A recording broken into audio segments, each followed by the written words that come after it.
Good morning बच्चों। आज हम अपनी संस्कृत पाठ्य पुस्तक का चतुर्थ पाठ पढ़ेंगे। चौथा पाठ पढ़ेंगे। गंगाया जलम, गंगा का जल। प्राचीनेषु ग्रंथेषु गंगाया महत्वं वर्णितम् अस्ति। प्राचीन ग्रंथेषु ग्रंथों में गंगा का महत्व वर्णित अस्ति है। गंगा भारतस्य पवित्रतमः नदी अस्ति। गंगा भारत की पवित्र नदी है।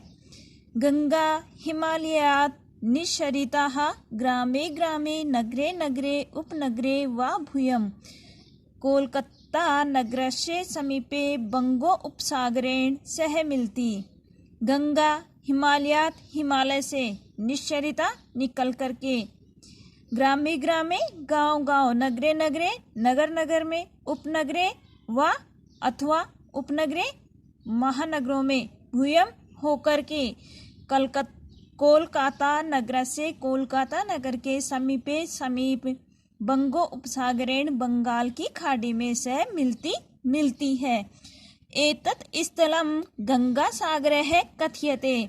इस स्थल को गंगा सागर कहते हैं या यह स्थल गंगा सागर कहलाता है। गंगाया तटे अनेकानि तीर्थानि सन्ति। गंगा नदी के तट पर अनेक तीर्थ हैं। वाराणसी, हरिद्वार है, ऋषिकेश है, प्रयाग है इत्यादि। वाराणसी, हरिद्वार, ऋषिकेश, प्रयाग इत्यादि। एतेषु तीर्थेषु प्रतिदिनम् असंख्ये जनाः गंगाजले स्नानं कुर्वन्ति। इन तीर्थों में प्रतिदिन रोजाना असंख्य लोग गंगाजले गंगा के जल से स्नान कुर्वन्ति करते हैं। पौराणिक कथा अनुसारेण काशी पृथ्वी पर अस्ति। पौराणिक कथाओं के अनुसार काशी पृथ्वी पर ही है। प्रयाग तीर्थराज है इति नामना विश्व प्रसिद्ध अस्ति। प्रयाग तीर्थराज नाम से विश्व में प्रसिद्ध है। प्रयाग जो स्थान है वह तीर्थराज नाम से संपूर्ण विश्व में प्रसिद्ध है। तीर्थराजे गंगा यमुना सरस्वती इति तिस्रः नद्यः सन्ति। तीर्थराज में गंगा यमुना सरस्वती तीनों नदियां हैं। इलाहाबादे नगरे गंगा यमुना सरस्वती च एकस्मिन् स्थाने संगम्ये प्रवहन्ति। संगम स्थले स्नानं महतं पुण्यं प्रदं भवति। इलाहाबाद नगर में गंगा यमुना और सरस्वती एकस्मिन् एक होकर के एक स्थान से संगम में मिलकर के प्रवहन्ति बहती हैं। संगम स्थले स्नानं महतम। संगम स्थल का स्नान पुण्यप्रदम भवति, पुण्य देने वाला होता है। कुंभ मेला आदिषु अवसरेषु लक्षाः। कुंभ मेला आदि अवसरों पर या मौकों पर लाखों जना लोग गंगा स्नानं कुर्वन्ति, गंगा में स्नान करते हैं। प्रतिवर्षं माघ मासे लक्षशः ऋषयः मुनयः साधवः श्रद्धालवः च त्रिवेण्यां स्नानाय आगच्छन्ति। प्रतिवर्ष माघ मास में लाखों ऋषि मुनि साधु श्रद्धालु त्रिवेणी संगम पर स्नान के लिए आते हैं। गंगा जले अनेका शोभनानाः नौका तरन्ति। गंगा के जल में अनेक शोभनान सुंदर नौका तरन्ति, नावें तैरती हैं। तासु नौकासु जना जल विहारम अपि कुर्वन्ति। उन नौकाओं में लोग जल विहार अर्थात जल में विचरण भी करते हैं। उत्तर भारते विशाल क्षेत्रेषु गंगा जलस्य सेचनं भवति।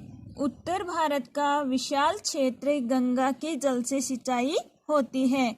उत्तर भारत के विशाल क्षेत्र में गंगा के जल से सिंचाई होती है। गंगा सर्वासु नदीषु श्रेष्ठतमा अस्ति। गंगा सभी नदियों में श्रेष्ठ है। गंगा तटे ग्राम नगराणि च जलं प्राप्तुं गंगायाम् आश्रिता सन्ति। गंगा तटे गंगा नदी के किनारे, ग्राम गांव, नगराणि नगर, गांव और नगर, जलम प्राप्तु जल प्राप्ति के लिए, गंगायाम आश्रिता संति गंगा नदी पर आश्रित हैं। वस्तुतः इमा नदे अस्माकं, वस्तुतः यह नदियां हमारे बहु उपकारम कुर्वन्ति, हमारे ऊपर बहुत उपकार करती हैं। अस्या महन महत्वम ध्यातव्य, इनका महत्व ध्यातव्य ध्यान में रख करके, शास्त्रे कथयतम शास्त्रों में कहा गया है। गंगा गंगेते यो बुर्यात योजनानाम सतेरेपि, कि जो सतेरेपि सैकड़ों भी, ठीक है, सैकड़ों योजन दूर भी, जो सैकड़ों योजन दूर भी गंगे गंगे बोलते हैं। यो यानी जो, बुरियात यानी बोलते हैं, कि सैकड़ों योजन दूर भी गंगे गंगे बोलते हैं। वे विमुच्यन्ते छोड़ करके, सर्वे पापभ्यो सभी पापों को छोड़ करके, विष्णु लोकम से गच्छति विष्णु लोक में जाते हैं। अर्थात जो सैकड़ों योजन दूर भी होकर के, सैकड़ों योजन दूर होकर के भी हे गंगे का उच्चारण करते हैं, उनके सभी पापों का त्याग होकर के वो विष्णु लोक में जाते हैं। धन्यवाद।